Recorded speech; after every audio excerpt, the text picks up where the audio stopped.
நான் தமிழன்பன். தமிழ்நாடு சட்டமன்ற தேர்தல் நெருங்க நெருங்க தமிழ்நாட்டு அரசியலில் பல திருப்பங்கள் நடக்கும் என்பது ஏற்கனவே எதிர்பார்த்ததுதான்.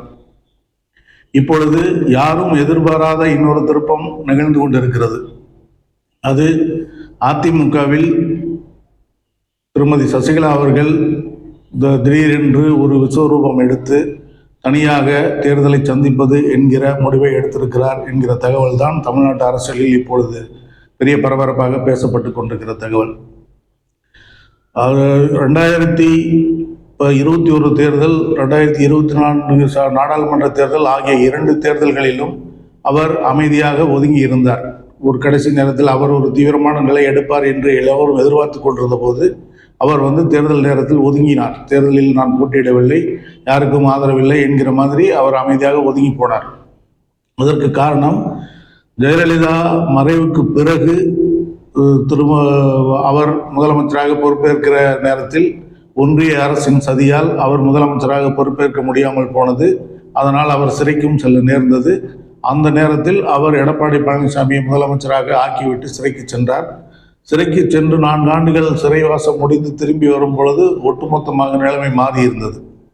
அதாவது அவர்கள் மிகுந்த நம்பிக்கையுடன் ஆட்சி பொறுப்பையும் கட்சி பொறுப்பையும் ஒப்படைத்து விட்டு சென்றிருந்த எடப்பாடி பழனிசாமி அவர்கள், ஓபிஎஸ் அவர்கள் ஆகிய இருவருமே அவருக்கு விசுவாசமாக இல்லாமல் அவருக்கு எதிரிகளாக மாறி போனார்கள். அவர் பொதுச் செயலாளர் என்கிற இருந்த கட்சியை இவர்களே அவர் சிறைக்கு போன பிறகு ஒரு பொதுக்குழுவை கூட்டி ஒருங்கிணைப்பாளர், இணை ஒருங்கிணைப்பாளர் என்று பதவிகளை பகிர்ந்து கொண்டு கட்சியை கைப்பற்றினார்கள். ஆட்சியும் அவர்கள் தான் இருந்தார்கள். இந்த நிலையில் திரும்ப அவர் வந்த பிறகு, சரி எல்லோரும் நமது கட்சியினர் தானே, நம்மளோட வேலை பார்த்தவர்கள் தானே என்கிற பெருந்தன்மையோடு வந்த உடனடியாக அதிரடியாக எதுவும் நடவடிக்கை எடுத்து அவர்கள் மீது நடவடிக்கை அல்லது வம்பு வழக்கு என்று போகாமல் மிக நிதானமாக அவர் செயல்பட தொடங்கினார். முதற்கட்டமாக அவர் சட்டப்படியான ஒரு முயற்சி, அதிமுக பொதுச் செயலாளர் என்று பொதுக்குழுவால் தேர்ந்தெடுக்கப்பட்டவள் நான், அதனால் அந்த பொறுப்பு எனக்கே உரியது. அதற்கு பிறகு நான் இல்லாத நேரத்தில் நடந்த பொதுக்குழு செல்லாது, அவர்கள் ஒருங்கிணைப்பாளர், இணை ஒருங்கிணைப்பாளர் பதவிகள் செல்லாது என்கிற வகையில் அவர் வழக்கு தொடுத்தார். அந்த வழக்கு ஒரு இடத்தில் தள்ளுபடி செய்யப்பட்டது, இன்னொரு இடத்தில் மேல்முறையீடு போனது. இப்படியாக அந்த வழக்கு இன்னும் நிலுவையில் இருந்து கொண்டிருக்கிறது. ஆனால் அந்த வழக்கை தீவிரமாக நடத்தி மேற்கொண்டு அதிமுகவுக்கு, அது எடப்பாடி பழனிசாமிக்கு நெருக்கடி கொடுக்க வேண்டாம் என்கிற முடிவுக்கு ஒரு கட்டத்தில் அவர் வந்தார். அதற்கு காரணம், அதிமுக பலவீனமாக இருப்பதால் தான் திமுக தொடர்ந்து வெற்றிகளையே சந்தித்துக் கொண்டிருக்கிறது. திமுக தமிழ்நாட்டை பொறுத்த வரைக்கும் ஒரு தேர்தலில் திமுக என்றால் அடுத்த தேர்தல் அதிமுக என்று இருந்ததை எம்ஜிஆர் அவர்கள் இருந்தபோது அதை மாற்றினார். அவர் இருந்தவரை அவர் முதலமைச்சராக இருந்தார். அதன் பிறகு ஜெயலலிதா அவர்கள் முதலமைச்சராகி ஒவ்வொரு முறையும் மாறிக்கொண்டிருந்தது. 2016 அதையும் மாற்றி 2வது முறையும் அவரே வெற்றி பெற்றார். அதற்கு காரணம், அதிமுக என்கிற கட்சி வலிமையாக இருந்ததுதான் காரணம் என்பதை நன்கு அறிந்தவர் சசிகலா. அதனால் முதலில் நாம் கட்சியை வலுப்படுத்த வேண்டும் என்கிற சிந்தனையில் அவர் செயல்பட தொடங்கினார். அந்த சிந்தனையோடு அவர் ஒவ்வொரு கருத்து வேறுபாடாக கலைந்து அனைவரையும் ஒருங்கிணைக்க வேண்டும், அனைவரும் ஒரு குடையில் நிற்க வேண்டும், அதிமுக என்கிற ஒற்றை குடையில் அனைவரும் நிற்க வேண்டும் என்கிற எண்ணத்தோடு அவர் செயல்பட தொடங்கினார். அதற்காக மறைமுகமாக ஏராளமான பேச்சுவார்த்தைகளை அவர் நடத்தி கொண்டே இருந்தார். அப்படியும் அவர் ஒரு கட்டத்தில் டிடிவி தினகரன் அவர்கள் தனியாக கட்சி ஆரம்பித்து களம் கண்ட போது கூட அவருக்கு ஆதரவாக செயல்படவில்லை. ஏனெனில் அப்படி செயல்பட்டால் அதிமுகவை ஒருங்கிணைக்கும் முயற்சிக்கு பின்னடைவு ஏற்பட்டுவிடும் என்பதற்காக அவர் தினகரனை ஆதரித்து வெளிப்படையாக பேசவில்லை எங்கும். அதே போல் அதிமுகவுக்கு எதிராகவும் இதுவரைக்கும் அவர் பேசியதில்லை. அப்படியே ஒவ்வொன்றாக கடந்து போய் இந்த தேர்தலில் அனைவரையும் ஒருங்கிணைத்து செயல்படுத்துவோம் என்று பாஜக தரப்பில் கொடுக்கப்பட்ட உறுதிமொழியும் எடப்பாடி பழனிசாமியும் அதற்கு இணங்கி வருவது போன்ற ஒரு தோற்றத்தை ஏற்படுத்தியதாலும் அவர் மிக நிதானமாக ஒவ்வொரு நகர்வாக நகர்த்தி கொண்டிருந்தார். அந்த அவருடைய முயற்சியின்படி அவர் ஒரு கட்டத்தில் அவருடைய ஆதரவாளர்களும், டிடிவி தினகரன் ஆதரவாளர்களும், ஓபிஎஸ் உள்ளிட்டோரும் எடப்பாடி பழனிசாமியை முதலமைச்சராக ஏற்க முடியாது என்கிற நிலைக்கு தீவிரமாக வந்துவிட்டார்கள். அவர்கள் அப்படி வருவதற்கு காரணம், மிகுந்த நம்பிக்கையோடு நாம் கட்சியையும் ஆட்சியையும் ஒப்படைத்து விட்டு சென்றோம். நமக்கு முதுகில் குத்தி துரோகம் செய்த எடப்பாடி பழனிசாமியை மீண்டும் முதலமைச்சராக்குவதற்கு நாமே பாடுபட வேண்டுமா, நாம் அதற்காக உழைக்க வேண்டுமா என்று கடுமையான கோபத்துடன் அதை எதிர்த்து வந்தபோது கூட திருமதி சசிகலா அவர்கள் ஒவ்வொருவரையும் சமாதானம் செய்யும் விதமாகவே பேசிக் கொண்டிருந்தார். ஒரு கட்டத்தில் மக்கள் யாரை விரும்புகிறாரோ அவரே முதலமைச்சர் வேட்பாளராக இருக்கட்டும் என்று அவர் எடப்பாடி பழனிசாமி அவர்களுக்கு பச்சை கொடியும் காட்டினார். அவர் பச்சை கொடி காட்டியதை திரு ஓபிஎஸ் அவர்களும் திரு டிடிவி தினகரன் அவர்களும் விரும்பவில்லை என்றாலும் கூட அதுதான் சரி, அவர் 4 ஆண்டுகள் முதலமைச்சராக இருந்து விட்டார், மக்களுக்கு தெரிந்தவராக இருக்கிறார், அவர் தலைமையிலேயே நாம் தேர்தலை சந்திப்போம், அப்படி சந்திக்கும் போதுதான் நாம் வலிமையான திமுகவை எதிர்கொள்ள முடியும் என்பது அவருடைய நிலைப்பாடு. அது சரியான நிலைப்பாடு. ஏனெனில் இந்த பக்கம் திமுக மிக வலிமையான கட்சியாக இருந்து கொண்டிருக்கிறது. அந்த கட்சி தனக்குத்தானே வலிமையாக இருந்தாலும் ஒரு வலிமையான கூட்டணியை விடாமல் பற்றி கொண்டு நிற்கிறது. எந்த இடத்திலும் ஒரு சின்ன தொய்வு கூட வந்துவிடக்கூடாது என்பதற்காக சின்ன சின்ன நகர்வுகளையும் சரியாக நகர்த்தி அவர்கள் கூட்டணியும் இருக்க பற்றி கூட்டணி பலம், தனி கட்சியினுடைய தனி பலம், கூட்டணி பலம் ஆகிய இரண்டோடும் அவர்கள் பயணிக்கிறார்கள் எனும்போது இந்த பக்கம் அதிமுக சிதறுண்டு கிடந்து அதனுடைய வாக்கு வங்கியை, அதனுடைய ஏகபோகமான வாக்கு வங்கியை இழந்து ஒவ்வொரு தேர்தலும் இழந்து கொண்டே இருப்பது என்கிற நிலை இருப்பதை உணர்ந்து இதற்கு சரியான தீர்வு என்னவென்றால் அதிமுகவை வலிமைப்படுத்துவது ஒன்றே சரியான தீர்வு என்கிற நிதானத்தோடு புத்தியோடு செயல்பட்டவர் சசிகலா அவர்கள். ஆனால் அவருடைய நிதானத்தையும் பொறுமையையும் தலைமை பண்பையும் யாரும் புரிந்து கொள்ளவே இல்லை. அந்த கட்சியினரே யாரும் புரிந்து கொள்ளவே இல்லை. அதாவது அவருடன் இருந்தவர்களே புரிந்து கொள்ளவில்லை. எடப்பாடி பழனிசாமியை ஏற்க சொல்கிறீர்களே என்கிற மன வருத்தத்தில் தான் அவருடன் இருந்தவர்களும் இருந்தார்கள். ஆனாலும் வினைவழியும் தன்வழியும் என்று திருக்குறளுக்கு ஏற்ப ஒட்டுமொத்தமாக யோசித்து அவர் இந்த முடிவுக்கு வந்திருந்தார். அதன் அடிப்படையில் பாஜகவும் அதிமுகவுடன் கூட்டணி, அந்த கூட்டணியை அமைத்து அந்த அதிமுகவின் வாக்கு வங்கியை முழுமையாக மீட்டெடுத்து விடலாம் என்கிற நம்பிக்கையும் கொடுத்ததால் அதனால் ரொம்ப பொறுமையாக காத்திருந்தார் சசிகலா அவர்கள். அதன் முதல் கட்டமாக திரு டிடிவி தினகரன் அவர்கள் டெல்லிக்கு அழைத்து அமித்ஷா அவர்கள் சந்தித்து அதிமுக கூட்டணியில் திரும்ப இணைய வேண்டும் என்கிற கோரிக்கையை வைத்ததன் அடிப்படையில் அவரும் மீண்டும் நடுவில் விலகி திரும்பவும் போய் சேர்ந்து கொண்டார். எடப்பாடி பழனிசாமி அவர்களை முதலமைச்சர் ஆக்குகிறேன் என்றார். நாங்கள் பங்காளி சண்டை தான், இது சரியாகிவிடும், எங்களுக்குள் சரியாகிவிடும், புது எதிரியை வீழ்த்த வேண்டும் என்று பேட்டியெல்லாம் கொடுத்து விட்டார். இப்பொழுது அடுத்த கட்டமாக திரு ஓபிஎஸ் அவர்களை கட்சிக்குள் இணைக்க வேண்டும். திரு டிடிவி தினகரன் அவர்கள் தனி கட்சி என்பதால் அவர் கூட்டணிக்குள் வந்து விட்டார் என்று எடப்பாடி பழனிசாமி அதை ஏற்றுக்கொண்டார்.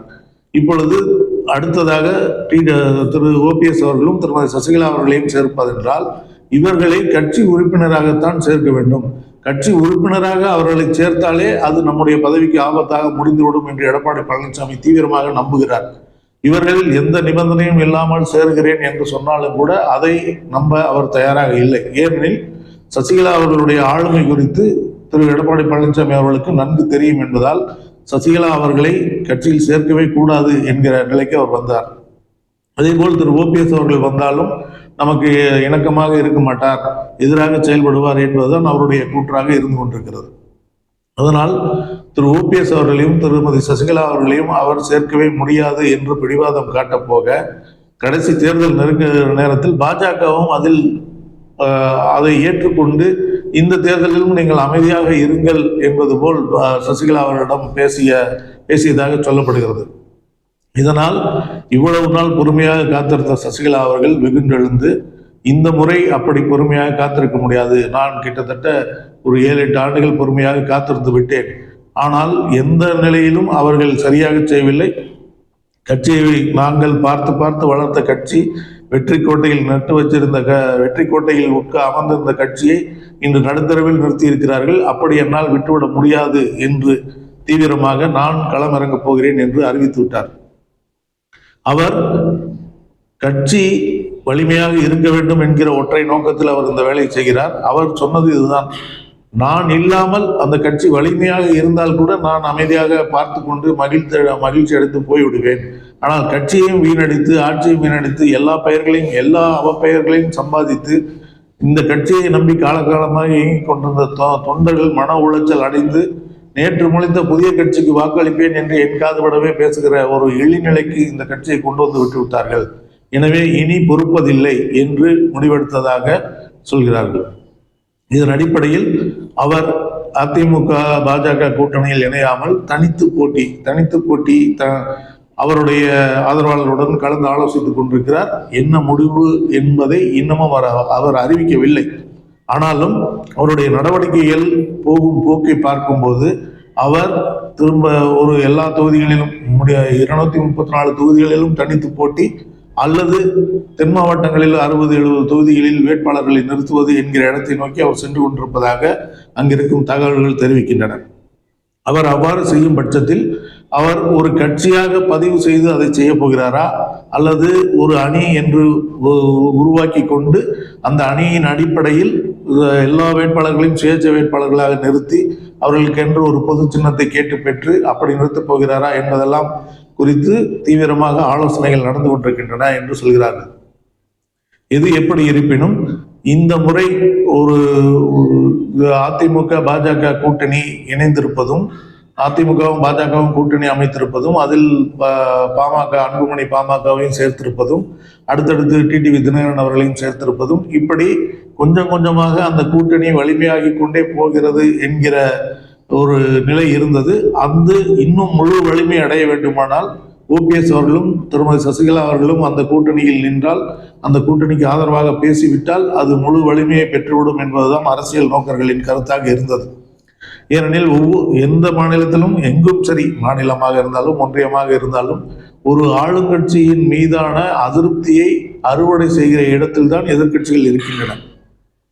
ஒன்றிய அளவில் காங்கிரஸ் 2 முறை, மன்மோகன் சிங் அவர்கள் 2 முறை பிரதமராக இருந்து 10 ஆண்டுகள் ஆட்சி செய்த பிறகு அந்த கட்சியின் மீதான அதிருப்தி தான் பாஜகவின் வெற்றியாக இருந்தது. மோடி அவர்கள் பிரதமராக முடிந்தது. அதன் பிறகு மோடி அவர்களுக்கு கடுமையான அதிருப்தி ஏற்பட்ட போது கூட அதை அறுவடை செய்கிற, அதை கைப்பற்றிக் கொள்கிற வலிமையில் காங்கிரஸ் கட்சி இல்லை என்பதால் முதல் முறை தோல்வி அடைந்தார்கள். 2ஆம் முறையும் அதுவே நடந்தது. அதை உணர்ந்து அவர்கள் அந்த கட்சியை வலுப்படுத்துகிற நேரத்தில் இவர்கள் தேர்தலில் வாக்கு திருட்டு என்கிற அளவு, தேர்தலில் தள்ளுமுழு செய்கிற அளவுக்கு பாஜகவினர் இறங்கிவிட்டார்கள்.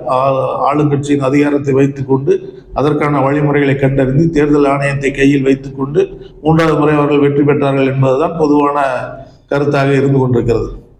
தமிழ்நாட்டிலும் திமுக வலிமையான கட்சியாக இருந்தாலும் அதனுடைய ஆட்சி காலம் என்பது இந்த 4-5 ஆண்டு கால ஆட்சி காலத்தில் பல அதிருப்திகள் இருக்கின்றன. அந்த அதிருப்திகளை அறுவடை செய்யக்கூடிய அளவில் எதிர்க்கட்சி வலிமையாக இல்லை என்பதுதான் நிதர்சனமான உண்மை.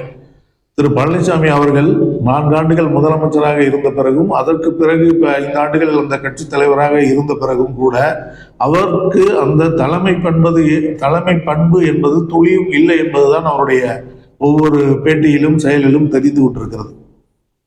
தலைமை பண்புடன் ஜெயலலிதா அவர்களுடன் தொடர்ந்து பயணித்ததால் இன்றைக்கு அந்த கட்சியில் தலைமை பண்புடன் பேசுகின்ற ஒரே தலைவராக சசிகலா அவர்கள் மட்டும்தான் இருக்கிறார்கள். அவர்கள்தான் என்ன கருத்து வேறுபாடு நமக்குள் இருந்தாலும் நாம் அனைவரும் ஒருங்கிணைந்து நின்றால்தான் நாம் எதிரியை வீழ்த்த முடியும் என்கிற புரிதலோடு இருக்கிறார்கள். ஆனால் எடப்பாடி பழனிசாமி அவர்கள் டெல்லியில் இருக்கிற மோடியின் காலிலும் அமித்ஷாவின் காலிலும் விழுவேனே தவிர சசிகலா அருகில் நிற்க மாட்டேன் என்கிற பிடிவாதத்தோடு இருக்கிறார்.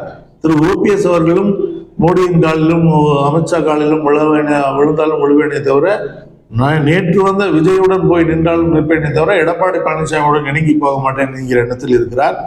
இப்படி இருவரும் அப்படி இருக்க போகத்தான் இந்த ஒற்றுமை சாத்தியப்படாமல் இருக்கிறது. ஆனால் ஒரு தாய்மை புரட்சி தாய் என்று சசிகலா அவர்களே அவருடைய ஆதரவாளர்கள் அழைக்கிறார்கள். அந்த தாய்மை மனப்பான்மையோடு அவர் அனைவரும் ஒருங்கிணைந்தால்தான் கட்சி வலிமையாக இருக்கும், கட்சி வலிமையாக இருந்தால்தான் திமுகவை எதிர்க்க முடியும் என்கிற ஒற்றை புரிதலோடு ஒவ்வொன்றும் செய்து கொண்டிருந்தார். அதையும் எடப்பாடி பழனிசாமி அவர்கள் தொடர்ந்து புறக்கணித்து வந்ததால், பாஜகவும் அதற்கு ஒத்து ஊதியதால் இப்பொழுது அவர் இந்த திட முடிவை எடுத்திருக்கிறார். 2 தேர்தல்களில் ஒதுங்கி இருந்தேன், இந்த தேர்தலில் அப்படி இருக்க மாட்டேன். நம்முடைய ஆதரவாளர்கள், உண்மையான கட்சி தொண்டர்கள் அனைவரும் மகிழ்ச்சி அடையும்படி, அவர்கள் ஆறுதல் அடையும்படி நான் இந்த தேர்தலில் களமிறங்க போகிறேன் என்று அறிவித்து விட்டார். அவரே கூட ஒரு தொகுதியில் போட்டியிடக்கூடும் என்று எதிர்பார்க்கப்படுகிறது. இது தொடர்பான ஆலோசனைகளை மிக தீவிரமாக அவர் நடத்தி கொண்டிருக்கிறார். இன்னும் 2 அல்லது 3 நாட்கள் அல்லது ஒரு வாரத்திற்குள் அவர் இந்த முடிவை அறிவிக்கக்கூடும் என்பதுதான் எதிர்பார்ப்பாக இருக்கிறது. இதற்கு நடுவே பாஜக ஏதாவது தன்னுடைய உள்ளடி வேலைகளை தொடங்கி சசிகலா அவர்கள் அது மாதிரி தனியாக நின்றால் அது எவ்வளவு ஆபத்தாக போய் முடியும் என்பது அவர்களுக்கும் தெரியும். அதனால் அவரை சமரசம் செய்து எடப்பாடியை அடக்கி அவரையும் இந்த கட்சிக்கு கொண்டு வருகிற வேலையை ஒரு பக்கம் செய்யக்கூடும். ஏனெனில் ஏற்கனவே திரு செங்கோட்டையன் அவர்கள் ஒரு முறை 2 வாரங்களுக்கு முன்பு ஒரு பேட்டியில் சொன்னார், நான் யாரோடாவது கூட்டணி என்று பேச ஆரம்பித்தால் உடனே டெல்லியிலிருந்து வந்து விடுகிறார்கள் என்று அவர் சொன்னார். அதன் விளைவுதான் அதிமுகவிலிருந்து பல முன்னாள் அமைச்சர்கள் திரு ஓபிஎஸ் அவர்கள் உட்பட பலர் இந்த தாவேக்காவில் இணைவது அல்லது தாவேக்காவுடன் கூட்டணி அமைப்பது என்கிற இடத்தை நோக்கி நகர முடியாமல் அவர்கள் தடுத்து வைத்து விட்டார்கள் என்பதைத்தான் அவர் செங்கோட்டையன் அவர்கள் வெளிப்படுத்தினார். அதுபோல் இப்பொழுது சசிகலா அவர்கள் நான் தனித்து களங்காண போகிறேன் என்று சொல்லி ஆதரவாளர்களுடன் ஆலோசனை நடத்தி கொண்டிருக்கும் நேரத்தில் மறைமுகமாக பாஜக தரப்பிலிருந்து ஒரு அழுத்தம் கொடுக்கிற வேலையும் நடந்து கொண்டிருக்கிறது என்று சொல்கிறார்கள்.